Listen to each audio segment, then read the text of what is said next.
Hello everyone, this is प्रीति कौशिक और आज हम नया चैप्टर शुरू करने वाले हैं। चैप्टर 9 हमारा इंडियन इकोनॉमिक्स का रूरल डेवलपमेंट, यानी 8 चैप्टर्स हम कंप्लीट कर चुके हैं और आज जो हमने स्टडी करना है वो स्टडी करना है रूरल डेवलपमेंट्स। नया टॉपिक शुरू करना है, नया चैप्टर शुरू करना है और उसके अंदर हम देखेंगे मेन। सबसे पहले हम क्या स्टडी करेंगे? सबसे पहले तो हम पढ़ते हैं कि रूरल डेवलपमेंट का मतलब क्या होता है। यानी कि रूरल एरिया को हमने करना है डेवलप्ड। ठीक है, डेवलप्ड बनाना रूरल एरिया को। तो कहते हैं rural development means an action plan for the social and economic growth of the rural areas. कहते हैं रूरल डेवलपमेंट का ये मतलब है कि कोई एक ऐसा एक्शन लेके आना, एक्शन प्लान लेके आना जिसकी वजह से सोशल या फिर इकोनॉमिक ग्रोथ हो रूरल एरियाज़ की। जो एक्शन प्लान रहेगा, इनका मेन फोकस रहेगा कि जो भी लिंगरिंग और अमर्जिंग चैलेंजेस है रूरल एरिया में, उनको ख़त्म करना। जो प्रिंसिपल लिंगरिंग चैलेंजेस है, यानी लिंगरिंग चैलेंजेस का मतलब है जो पास्ट टाइम से ही आती जा रही है, मतलब जो अभी तक हमने वो चैलेंजेस अपनी ख़त्म नहीं किए हैं, जो अब तक रही हुई है। रिमेनिंग चैलेंजेस जो है वो मेन जो प्रिंसिपल लिंगरिंग चैलेंजेस हैं वो दो हैं, जो कि एक है हमारी रूरल क्रेडिट की और दूसरी है रूरल मार्केटिंग की। फिर दो अमर्जिंग चैलेंजेस हैं, वो है हमारी option for sustainable livelihood and other than farming, और दूसरी हमारी ऑर्गेनिक फार्मिंग। तो ये हमने आज डिस्कस करनी है। मतलब सारे डिस्कस नहीं कर पाएंगे, जितना चैप्टर हम कवर कर पाएंगे उतना हम स्टडी करेंगे। मेन हमारा जो टॉपिक रहने वाला आज का वो है the challenges of rural development.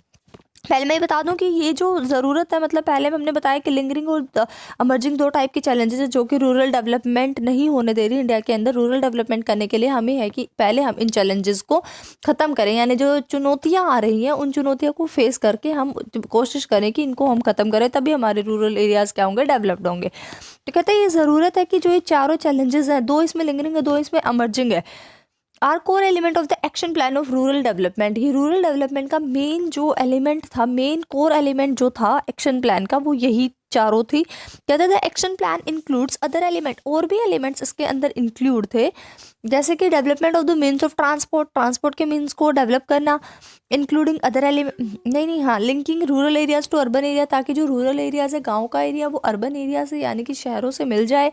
Provision for power and energy for the rural areas, power और एनर्जी प्रोवाइड कराना रूरल एरिया में। और थर्ड है permanent means of irrigation, permanent means of irrigation यानी कि ट्यूबवेल्स वगैरह जो कि परमानेंट मीन्स है इरिगेशन को वे लगाने। And facilities for agriculture research, और रिसर्च के लिए मतलब एग्रीकल्चर रिसर्च के जितने भी फैसिलिटीज़ हो रहे हैं वो प्रोवाइड कराना कहता। इसीलिए हमारा जो प्रेजेंट चैप्टर वो फोकस करने वाला है इन चारों एलिमेंट्स के ऊपर। कहते हैं सिलेबस के अंदर हमारे यही चार एलिमेंट्स हैं। वैसे तो अभी मैंने बताया कि ऊपर वाले जो एलिमेंट्स थे ये भी हम डिस्कस करते हैं, या फिर ये भी हम कह सकते हैं कि रूरल को डेवलपमेंट करने के लिए ज़रूरी है। सबसे पहले बात आती है the lingering challenges of rural development. Lingering challenges, जिसके अंदर फर्स्ट चैलेंज आती है हमारी चैलेंज ऑफ रूरल क्रेडिट। कहते हैं रूरल और agriculture credit means credit for farming. जब भी बात आ रही है रूरल की या फिर कहें हम एग्रीकल्चर क्रेडिट, तो इसका मतलब है कि क्रेडिट चाहिए हमें फार्मिंग के लिए। Credit is the life line of farming activities in rural area. Credit जो है एक लाइफ लाइन है फार्मिंग एक्टिविटी अगर करनी तुमने, अगर तुम कर रहे हो खेती रूरल एरिया के अंदर, तो तुम्हें क्रेडिट की ज़रूरत पड़ने ही पड़ने वाली है। ये दो रीजंस की वजह से होता है। सबसे पहला कहता है most farming families in India are small and marginal holder. कहता है बहुत सारे इंडिया के अंदर जो फैमिली है ना वो छोटी छोटी और या फिर उनसे थोड़ी बड़ी है। कहते हैं इसीलिए ये केवल बस अपनी सब्सिस्टेंस फार्मिंग करते हैं, बस अपने सब्सिस्टेंस के लिए ही जो उगा पाते हैं सामान। They seldom generate surplus for further investment. इनके पास थोड़ा कुछ भी नहीं बचता कि आगे भी इन्वेस्ट कर सकें। The need for credit therefore is unavoidable. और कहता है इनको क्रेडिट की ज़रूरत पड़ती ही पड़ती है, जो कि अनअवॉइडेबल है, जिसको अवॉइड नहीं किया जा सकता। सेकंड में कह रहा है जो जेसेशन लैग होता है between sowing and harvesting of the crops, के बीज बोए और फसल काटे उसके बीच का जो गैप होता है ये बहुत लंबा होता है, और इस लंबे टाइम के लिए उनको बीच में जिन जिन चीज़ों की ज़रूरत पड़ती है, तो उनके लिए भी उन्हें ज़रूरत पड़ती है कि क्रेडिट उनके पास हो। जैसे खाद डालना है, पेस्टिसाइड्स, इंसेक्टिसाइड्स, तो उसके लिए उन्हें ज़रूरत पड़ती है क्रेडिट की। तो कहता है क्रेडिट 3 टाइप का दिखा रखा है यहाँ पे, यानी होता 3 टाइप का क्रेडिट है। Short term credit, medium term credit and long term credit. ये हमारे एग्रीकल्चर की बात हो रही है ना। तो कहता है short term credit basically required होता है इनपुट्स को परचेज करने के लिए, जैसे कि seeds, fertilisers, pesticides, insecticides. Decide making payment of electricity bills, या फिर इलेक्ट्रिसिटी बिल पेमेंट करने, इसके लिए। कहते हैं स्मॉल और marginal farmer hardly save enough to fulfil their short term credit needs, has the need for credit. कहते हैं बस वो इतना थोड़ा सा बचा पाते हैं जो कि सब्सिस्टेंस फार्मर्स, मतलब सब्सिस्टेंस फार्मिंग करते हैं स्मॉल और मार्जिनल फार्मर्स की, बस उनकी short term credit needs complete हो सकते हैं, इसलिए उन्हें ज़रूरत पड़ती है क्रेडिट की। और ये जो लोन लिया जाता है शॉर्ट टर्म क्रेडिट, ये जनरली होता है 6 से 12 महीने के बीच में।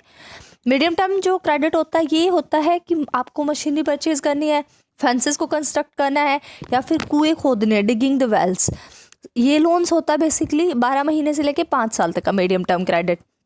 लॉन्ग टर्म क्रेडिट रिक्वायर्ड होता है कि आपने एडिशनल लैंड लेनी है या फिर कैरी आउट परमानेंट इम्प्रूवमेंट्स होता है एग्जिस्टिंग लैंड के अंदर, कोई आपने परमानेंट इम्प्रूवमेंट्स करना है, जैसे कि आपने पाइप दबानी है या मतलब कोई भी ऐसा काम करना है कि जो परमानेंट इम्प्रूवमेंट करना है एग्जिस्टिंग लैंड के अंदर।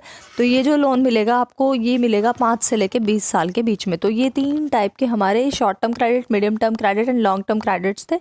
The credit requirement of the farmers may also be classified as productive and unproductive. दो इसमें और क्लासीफाई किया जा सकता है। प्रोडक्टिव रिक्वायरमेंट वो मतलब productive requirement of credit related होता है प्रोडक्शन एक्टिविटी से, और अनप्रोडक्टिव रिक्वायरमेंट जो क्रेडिट की वो कंजम्पशन एक्टिविटी से रिलेटेड होती है। तो आज जो हमने स्टडी किया वो हमने स्टडी किया मेन जो चैलेंज थी रूरल क्रेडिट से रिलेटेड, कि रूरल क्रेडिट के लिए जो चैलेंज आ रही है वो कैसे कैसे की हमने आगे, अभी हम इसके सोर्सेज और डिस्कस करेंगे। ठीक है, तो आज के लिए इतना ही। Thanks for watching. Like, share, comment and subscribe Preeti Kaushik classes. Bye bye, take care, keep watching.